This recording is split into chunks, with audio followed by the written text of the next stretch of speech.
Thank you, Olivia, Kate, Riley, Elizabeth, Jana, Maya, and Charlotte for organizing this event.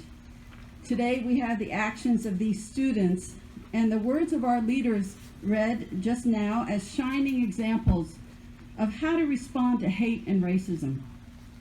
I'm going to take a few minutes to talk about a different kind of proclamation, actions that followed, and the consequences of those words and actions. In 1942, my father Edward was 19, not much older than these students here, when he and his family joined 120,000 persons of Japanese descent, more than 72,000 of them American citizens, and being taken away from their homes on the West Coast and incarcerated in hastily built concentration camps. That's the term used by the U.S. government, by the way. This was the ultimate result of Executive Order 9066, issued on February 19, 1942. Dad's brother James was 16, sister Esther was 13, and younger brother Richard was 11. Can you imagine that? All born in the United States, never been anywhere outside Washington State, where their parents were farmers. They lost their rights as citizens. In fact, they lost the title of citizen. Instead, they were referred to as non-aliens. Words matter, don't they? From doublespeak words like non-alien comes the justification for preemptively locking up a community because, well, they didn't have the time to figure out who was loyal and who wasn't. And yet they did know.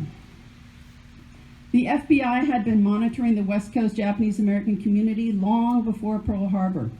They had issued a report that the majority of community members were loyal to the U.S. and that the report identified the small number who were disloyal, and those people were arrested. What happened to that report?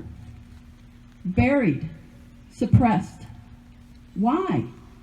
Because the animosity against Japanese immigrants was incredibly high before Pearl Harbor, manifesting itself in the form of laws preventing them from becoming citizens, from owning land, and much more.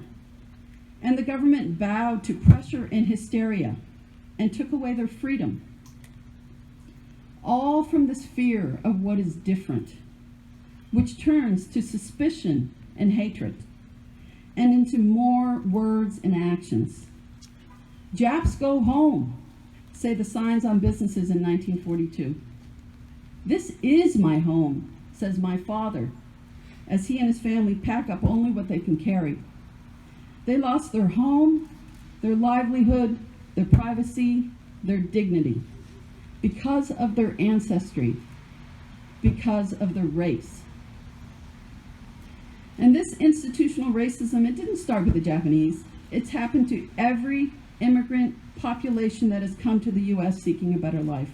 The Chinese, Filipinos, Irish, Italians, Mexicans, on, not to mention the Africans brought here by force and enslaved, and the Native Americans forced out of their land. To put it mildly, we have a history of pushing people around. But let's talk about a little pushback right now. My dad's older brother Gordon was in grad school at University of Washington in Seattle when the evacuation orders came down in February 1942. He was 24. Is that about your brother's age, Olivia? Is that about? Yeah, okay. Well, Gordon looked at that word non-alien and he said, "That's not me." On May 13, 1942, just shy of 79 years ago today, Gordon wrote in a statement he handed to the FBI when he turned himself in. He said, "I consider it my duty to maintain the democratic standards for which this nation lives. Therefore, I must refuse this order for evacuation." Words and actions, right? So Gordon, Minoru Yasui in Oregon, and Fred Korematsu in California, they became 3 test cases against the constitutionality of the wartime orders. All 3 cases went to the U.S. Supreme Court. All 3 lost. My uncle spent the war in prison, serving his time for violating the wartime orders, and then as a conscientious objector, following his principles as a Quaker. From the little you've heard today, you won't be surprised that Gordon never stopped believing that his stand was just. And when the suppressed FBI report was found in the 1980s, leading to a successful appeal of his case and to his convictions being vacated, here's what Gordon said. "I did not regret my wartime decision to stand for my rights. In my own appraisal of the meaning of citizenship in our Constitution, the only realistic position available to me was an idealistic one. Anything else would have been the destruction of my self-respect, my values, my beliefs, the necessary ingredients that make up a good citizen. So I say to you, be a good citizen and stand up for what you believe in. In the face of manifest injustice, silence is compliance.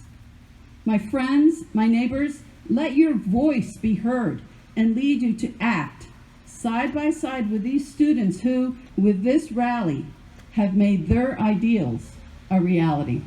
Thank you.